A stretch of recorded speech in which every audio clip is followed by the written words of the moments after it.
UNESCO world heritage यांनी मान्यता दिलेलं जगातलं तिसऱ्या क्रमांकाचं उंच कॅथेड्रल म्हणजेच जर्मनीतलं क्लोन कॅथेड्रल मंडळी 1248 ते 1880 एवढा कालावधी हे कॅथेड्रल बांधण्यासाठी लागलेला आहे।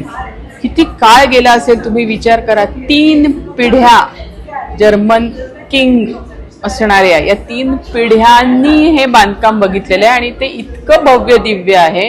आजही टुरिस्ट साठी हे क्लोन कॅथेड्रल ओपन आहे। सकाळी 10 ते 5 अशी ही वेळ आहे।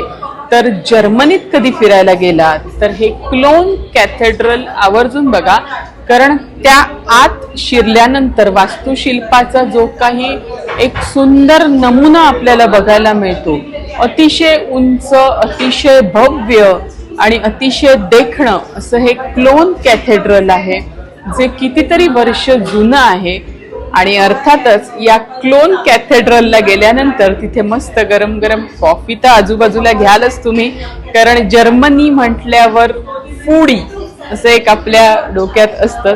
जर्मनीला जसं लोक छान बियर प्यायला जातात, जसं लोक पोर्कचे वेगळे वेगळे पदार्थ खातात, तसंच कॉफी ही सुद्धा खूप फेमस आहे। तर या क्लोन कॅथेड्रल जवळ छान वेगळ्या वेगळ्या फ्लेवर्ड कॉफी प्यायला विसरू नका।